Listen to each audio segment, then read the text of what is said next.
Belakangan ini terus terang saja aku gerah melihat berita-berita ngawur. Apalagi yang kasih berita ini manusia yang super ngawur. Pening aku. Mari kita lihat di mana kengawuran dia. Tidak perlu menjelekan siapapun. Bapak sekalian, yang menjelekan itu biasanya sedang jelek. Kalau yang sudah baik tidak perlu menjelekan yang lain, tunjukkan kebaikannya. Nah, kalau sudah baik buat apa menjelekan? Kalau baik tinggal tunjukkan kebaikannya. Saya heran sebagai anak bangsa, kok kita dituduh orang Islam selalu menyebarkan fitnah. Islam sangat membenci fitnah sehingga Nabi mengatakan al fitnatu asaddu minal qatl. Fitnah itu lebih kejam daripada membunuh. Jadi pemain buser, apakah namanya itu? Cocok nih? Baser, apakah itu? Yang suka cari duit dari menyebarkan fitnah? Hah? Yo itu baser. Hah? Manalah? Tidak adalah kita orang Islam. Suatu kali suka sekali cari jeleknya orang, nah lupa jeleknya dirinya sendiri. Nah ini tukang gosip. Penyakitnya ibu-ibu di belakang. Apalagi kalau dia serama, semua mau nagosip. Lewat tetangganya langsung dia, ku tahu gitu nak pakai jilbab, kenapa kak keriting rambutnya? Sudah, orang pakai jilbab dia celah pak.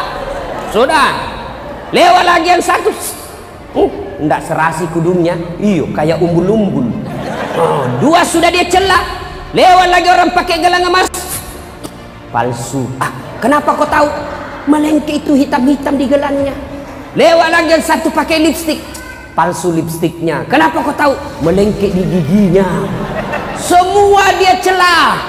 Jangankan manusia biasa, Nabi saja dia celah. Menurut Anda, bagaimana pendapatmu tentang Nabi Yusuf? Dia celah juga itu Nabi Yusuf. Ya, sebenarnya baik, cuma sayang hampir tergoda sama Suleha. Nabi saja dia celah pak.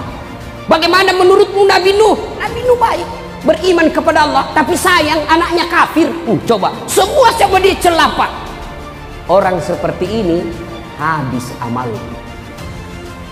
Maka kata Nabi, beruntung orang yang terlalu sibuk mencari dirinya sendiri, mencari kekurangan dan aib dirinya sendiri, sehingga tidak punya waktu untuk mencari kejelekan orang lain. Itu kita kan terlalu sibuk pak, kejelekannya orang. Biasa ibu-ibu bertetangga. Pertama cerita sinetron Gina cerita pertama pak.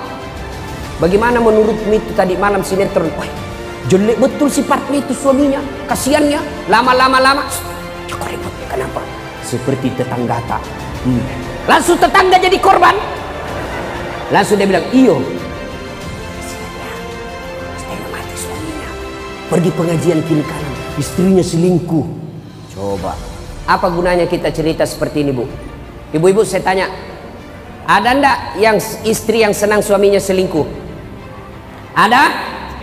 Jawab dulu ibu, ada ndak? Tidak ada. Lalu apa gunanya kita cerita?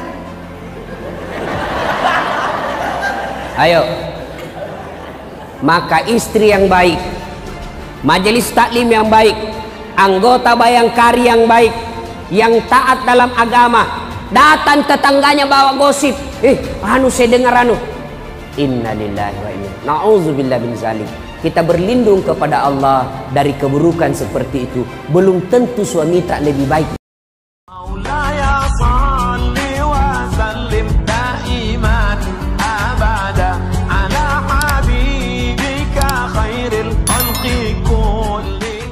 Rashid Baswedan yang baru-baru ini menjadi pembicara dalam acara Bloomberg NEF Summit.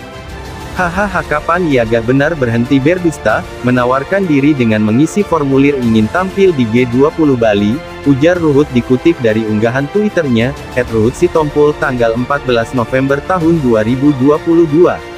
Ruhut mengaku terkejut, Anies mengatakan diundang jadi pembicara, pendusta mengatakan diundang jadi pembicara. Waspada, waspada, waspadalah dengan si muka beton kadrun sih, tandasnya.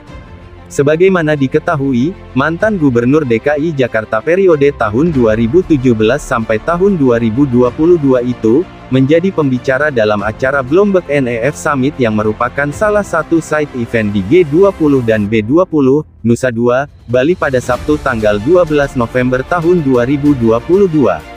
Anies hadir dan berbagi pengalaman saat memimpin Jakarta dalam menghadapi perubahan iklim. Dikutip dari laman Instagram pribadinya, @AnisBaswedan. Mantan Menteri Pendidikan itu mengatakan, dirinya membagikan pengalaman dalam upaya yang dilakukan di Jakarta selama tahun 2017 sampai tahun 2022.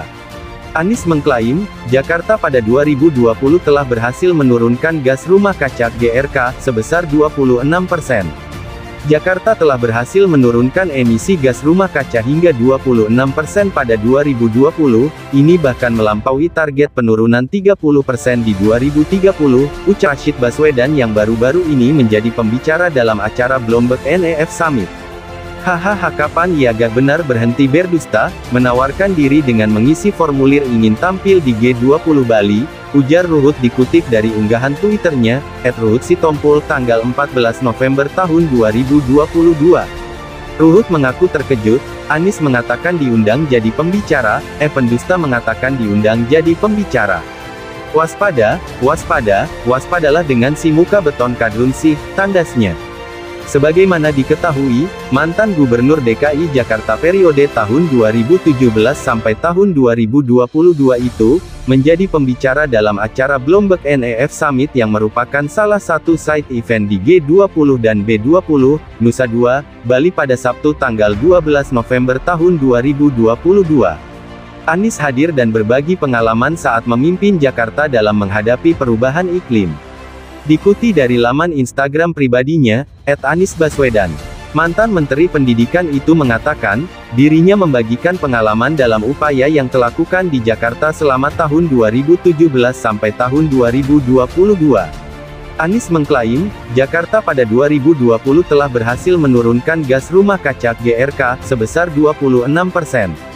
Jakarta telah berhasil menurunkan emisi gas rumah kaca hingga 26% pada 2020, ini bahkan melampaui target penurunan 30% di 2030, ucapnya. Rashid Baswedan yang baru-baru ini menjadi pembicara dalam acara Bloomberg NEF Summit. Hahaha, kapan ia gak benar berhenti berdusta, menawarkan diri dengan mengisi formulir ingin tampil di G20 Bali, ujar Ruhut dikutip dari unggahan Twitternya, @RuhutSitompul tanggal 14 November tahun 2022.